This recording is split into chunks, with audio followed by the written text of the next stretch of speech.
Jadi dapat kerja cepet tuh nggak mengindikasikan bahwa kamu tuh dapat karir yang bagus. Tapi juga nggak mutlak, dalam arti, wah jadi saya nggak usah cepet-cepet cari kerja dong gitu.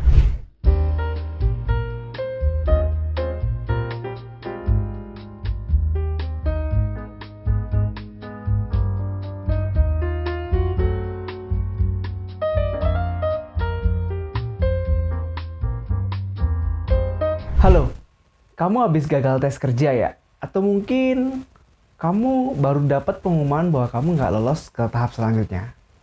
Ya, kalau dalam keadaan seperti ini ya, saya yakin sih pasti setiap orang namanya gagal itu pasti ada rasa kecewa. Ada rasa yang rasa, waduh kok saya udah jalanin proses ini lumayan panjang nih.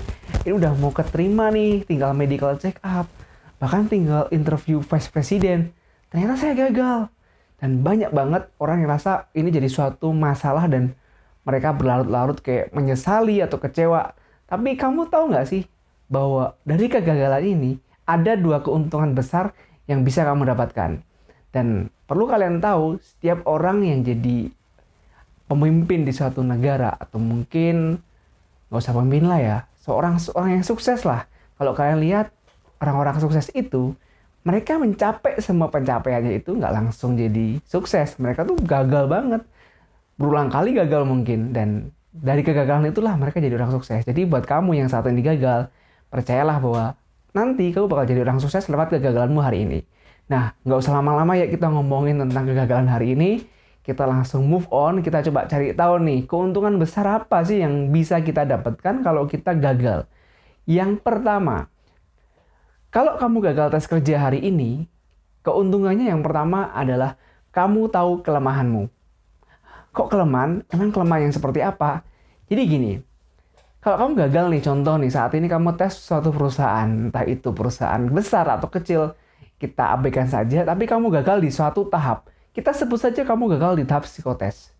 Dan ketika kamu gagal, berita buruknya, kamu tidak lanjut ke next step atau gagal. Tetapi berita baiknya, kamu jadi tahu loh bahwa kamu itu gagal di psikotes. Berarti ada sesuatu yang belum beres atau di dalam dirimu tuh masih kurang sehingga kamu gagal.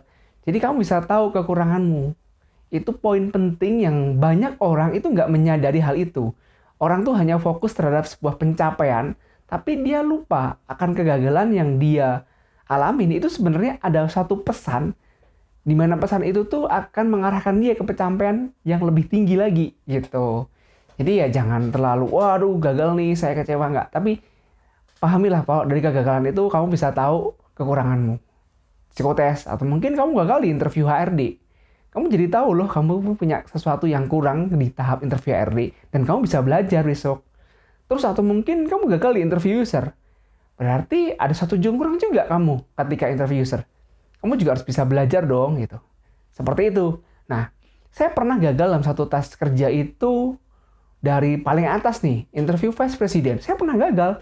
Ibarat melangkah itu separuh jempol kaki itu udah di garis putih, tinggal dikit lagi udah lewat, tapi gagal. Ada sesuatu pesan yang bisa saya tangkap bahwa, oh ternyata saya punya kelemahan ketika interview vice president.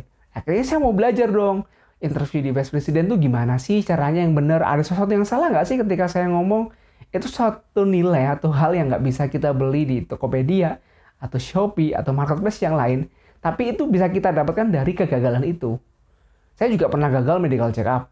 Habis itu saya cari tahu nih kenapa saya gagal.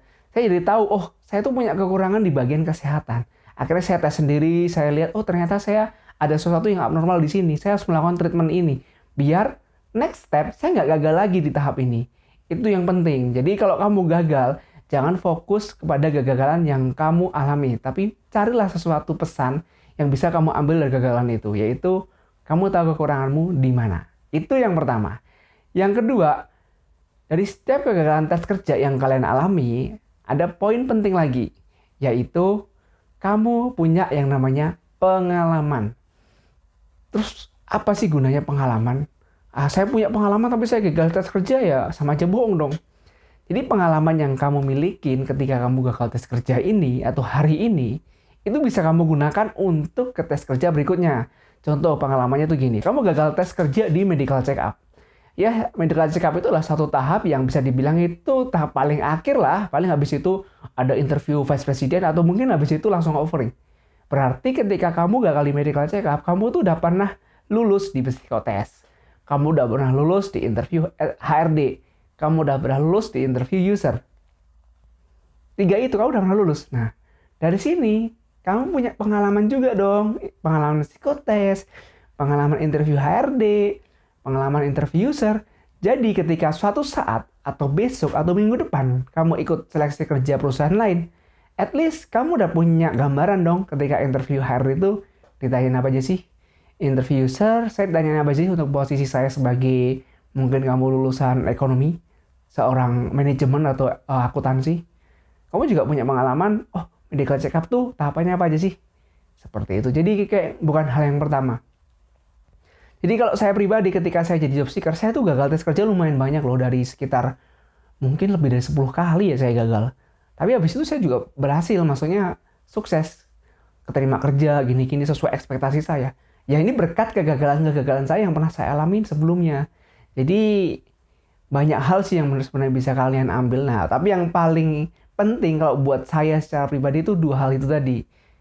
Kamu jadi tahu apa kekuranganmu. Terus yang kedua, kamu jadi punya pengalaman. Pengalaman tuh kayak semacam, ya kamu udah tahu lah nanti habis ini gini, habis ini gini, habis gini. Jadi kayak nggak kaku gitu. Bayangkan kamu menjalani sesuatu tuh baru dan kamu belum pernah ke situ atau belum pernah mengalami itu tuh kayak lebih grogi, lebih nervous. Tapi kalau kamu udah mengalami itu berulang-ulang, kamu akan lebih percaya diri gitu. Jadi gagal itu nggak masalah kok. Lebih baik kamu dapat kerja lama tapi di perusahaan yang tepat daripada kamu dapat perusahaan dengan cepat tapi di perusahaan yang nggak tepat. Ya, karena banyak sih orang yang terlalu kambing hitamkan. Orang yang udah lama dapat kerja itu adalah orang yang susah rezekinya atau enggak. Tapi pengalaman saya, teman-teman saya yang dapat kerja setelah saya, itu dalam karirnya lebih bagus dari saya banyak. Jadi dapat kerja cepat tuh nggak mengindikasikan bahwa kamu tuh dapat karir yang bagus.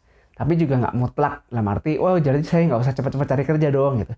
Ini semacam, ya motivasi lah buat kalian. Jadi jangan berkecil hati ketika teman-temanmu udah keterima kerja di suatu perusahaan, terus kamu belum, terus kamu merasa, wah saya bakal jadi orang gagal, lulusan gagal, enggak. Kesempatan besar tuh masih ada dan terbuka untuk setiap orang. Jadi gagal itu adalah suatu pelajaran yang bisa kalian ambil. So kalau kalian gagal, tetap semangat, keep spirit, tetap cari lowongan kerja, tetap apply biar kalian cepat dapat kerja. Oke, see you next time. Thank you buat kalian yang udah ngunjungin channel ini dan jangan lupa klik tombol subscribe ya biar channel ini terus ngasih informasi yang berguna dong buat kamu. Oke, see you next time.